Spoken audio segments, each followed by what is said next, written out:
When Chris Tucker is in the room, keeping a straight face is completely impossible. Here is why nobody makes celebrities laugh like him. Take his family's reaction when he first started making that massive blockbuster money. Oh, they all quit their jobs when they found out I was making $20 million a year. It's my, we rich! I was like, no, I'm rich!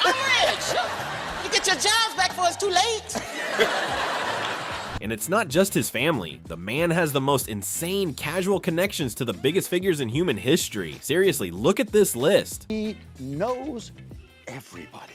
Like, I'm not even kidding. You can bring up a name. It doesn't matter if it's like Muhammad Ali, Paul McCartney, Jesus. You know, Chris is like, yeah, that's my boy. I'm like, what do you mean that's your boy? How do you know? About like Stevie Wonder. You know Stevie Wonder? I know Stevie. Stevie's, oh man, he called me. Keep trying. You're gonna have to go way deep into Stevie Wonder. I was like, so you know, cool. Muhammad Ali is one. He was like, yeah, I met Muhammad. I know Muhammad. I was like, Muhammad Ali. Muhammad Ali? He said, you a funny mother Tucker. I said, all right.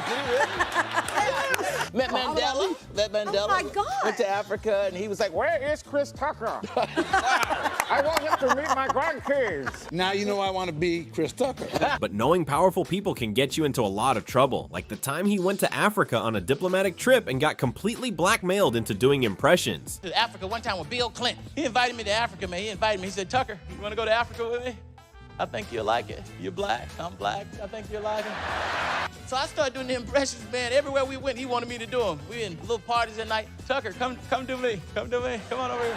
Every country we went to, finally I got tired. We got to Nigeria. He wanted me to do it in front of the president of Nigeria. He said, Tucker, come on. Come do me. Come do me. Don't act like that. Come on, Mr. President. I'm tired. You know, it's been a long trip.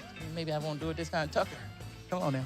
I need you. I done set it up now. Come on, don't let me down. You want to ride home, right? Huh? You want to ride commercial or private? You let me know, Tucker. That's a long-ass flight home, Tucker. That's a long... Then there's his legendary encounter with Prince. No one mimics the pop icon's mysterious energy, quite like Chris. Just came over and said, hey, but he, you know, Prince is shy, so I didn't know. I just heard this noise behind me, and I didn't know what it was. He just trying to get my attention. He was like, ooh. I was asking my friends, I was like, what's that noise? He was like, ooh, ooh. He said, man, that's Prince trying to get your attention. And he's small, so I was like, hey, Prince, how you doing? Right. So he was like talking to me, but he was licking on his fingers when he was talking to me. I was kind of, he was like, how you doing? You like the show as a girl? Thank you for coming, Chris. I love you. You're funny. Even when he's just trying to live a normal life out in Atlanta, he still manages to turn a simple errand into an absolute comedy routine. People think stars live in Hollywood. You live in Atlanta. Yeah, Atlanta. I'm from Atlanta. I'm from Decatur, Georgia. So I'm back and forth. I'm halfway in California and I'm halfway in Georgia, man. So I love it down there. Do they leave you alone in Atlanta? Sometimes it's because they don't see a lot of celebrities, so they be coming up to me, looking at me like, hey, man, you? You? I'll be like, yeah, I'm me. You? I'll be like, what you doing out here in the grocery store shopping? I've got to eat, too. I'm getting some food. You think I'm a superhero? Get away from my cart, man. But his celebrity stories peaked when he crossed paths with the king of pop. It started with a missed phone call that his assistant completely ruined. Introduced Jackie to Michael yet? I don't know. Have Michael? I don't know. Michael want to meet Jackie, though. He always tell me, I want to meet Jackie. He did call me. I was just sleeping. He called my assistant to answer the phone. Can I have a chit? Who's speaking? This is Michael. My assistant. Michael what? Michael Jackson. Okay. Sorry. Then hang up the phone. Then afternoon I wake up because I'm in a late night show. Then I wake up. You know, Big Brother. They call me Big Brother. You know who? Michael Jackson. I said no. Yes, Michael Jackson called. I said, why didn't you call me? Why didn't you call me? He talked so low. He probably thought somebody was playing on the phone. Yeah, well, it could have been Michael. That could have been the case. Speak up, Michael Jackson. Critter, beat it. Well. Yeah. Which led to some of the wildest public adventures ever recorded, like the time Michael forgot he was globally famous and tried to hit up a local mall. We did one time. We went to a mall. We was out. Michael wanted to go to the record store or something, and he forgot he was famous. He was like, I gotta go to the mall. Go to the mall. And we finally said, Michael, you can't go in the mall, man. You forgot who you are. He said, well, let's go. And only thing was in the car was a Spider-Man mask. So Michael said, I'll put this on. We'll go in and we get. I said, Michael, you can't do that. Spider-Man ain't gonna just be walking through the mall. Ain't nobody. They gonna know it's you, Michael. He's like, no, he won't. Chris, it'll work. It'll work. We go in the mall, and he was getting away with it until people figured it out because I was with him, and he was like, Chris, is that Michael Jackson in that Spider-Man mask?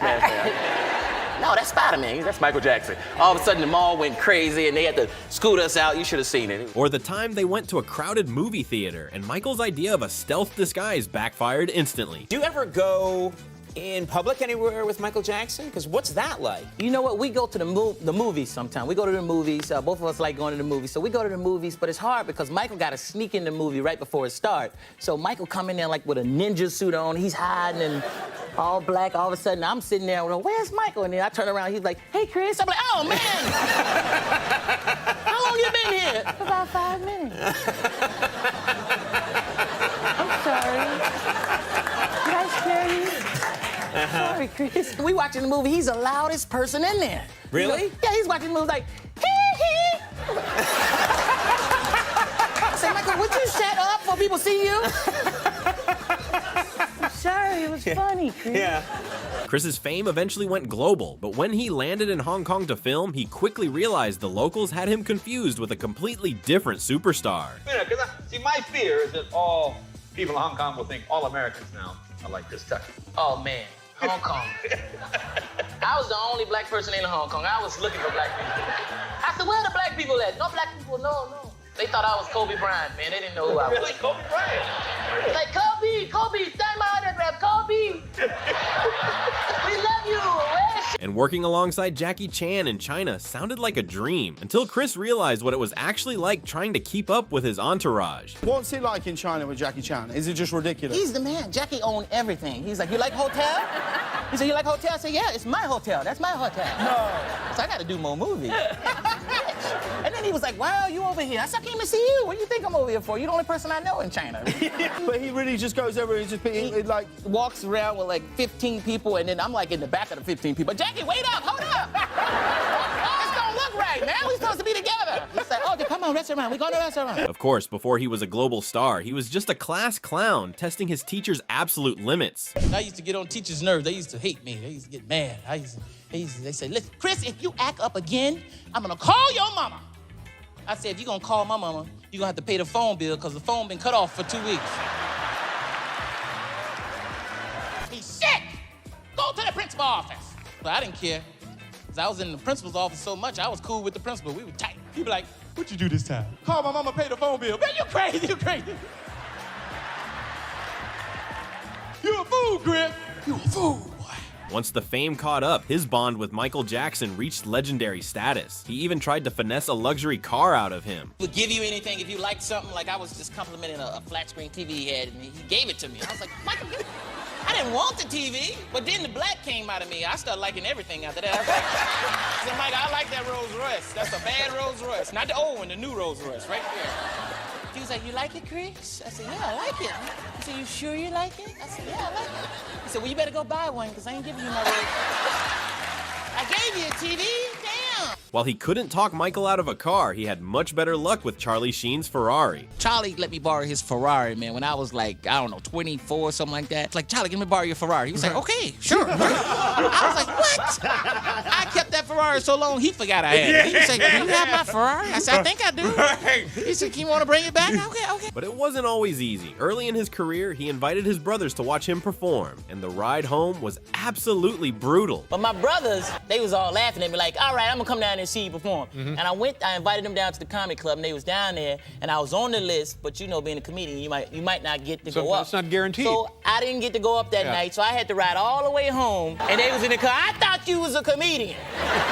You know, you didn't go up and all this stuff, and I said, okay, one day I'm gonna go up, y'all gonna see. So now they ask me for money every day, and I said, I thought you was gonna pay me back. To truly cement his friendship with the king of pop, Chris had to make one of the most expensive last-minute travel decisions of his life. I spent a lot of money to see Michael, because I took a private plane to New York, because Michael told me, you know, when you finish Rush Hour, come see it. So I knew he was there. I called him before I went, because I was going there for something else, and I didn't hear anything. So I got on that same private plane, flew back to Los Angeles. You know, I was done. As soon as I landed, I got a message from Michael Jackson's office, like, Michael, want to meet you tomorrow in New York City. I was like, what? I went right up to the captain's seat, and I said, take me back to New York. They said, well, is this going to cost? I said, I don't care. You got my credit card. Just take me back. Which led to unforgettable, intimate moments like this one, where they hung out with the Bee Gees. Over Barrett Gibbs' house from the Bee Gees. You know, Barrett Gibbs. I was like, damn, this is fly.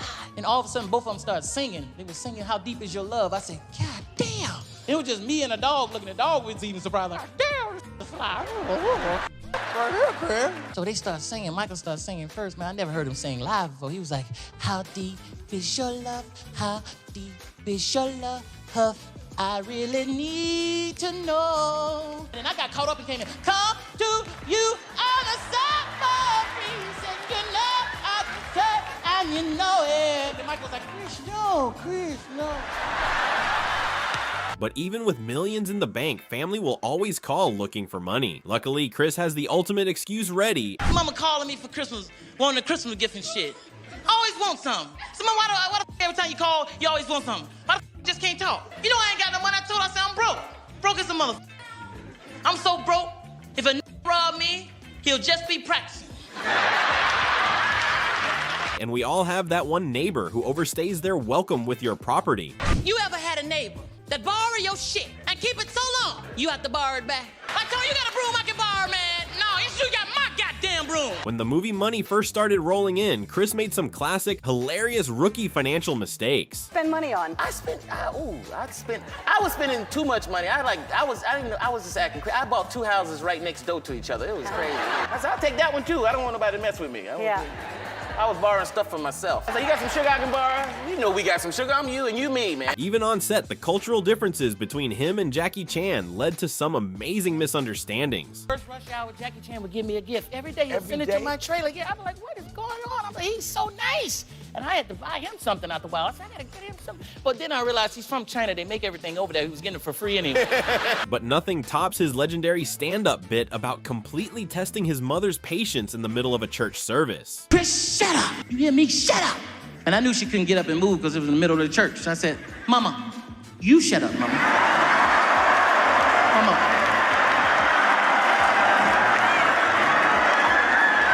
Are you done lost your mind, Chris? Now I said, shut up, boy. Mama, I said, shut up, lady.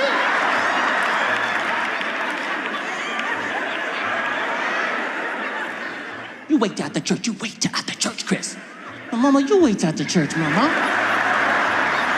You hear me? You wait till at the church, Mama. You don't think somebody no breakfast? Boy, you done went crazy, boy. My mama's so mad at me. They thought she was shouting. She mad at me. Oh, Lord, I'ma get him, Lord, I'ma get him. Because in the Tucker household, Sunday mornings were absolutely non-negotiable. Now get up. You are going to church. Mama, can't the preacher come here sometimes? Get up. You are going to church. Make me sick. Making me late. She always telling me we making her late. And she ain't dressed neither. Walking around with her bra on. You are making me late. I can't get dressed fooling around with y'all. He also learned the hard way why you should never, under any circumstances, hire your own relatives to run a business. Don't have your family working for you. Okay. In the comedy club.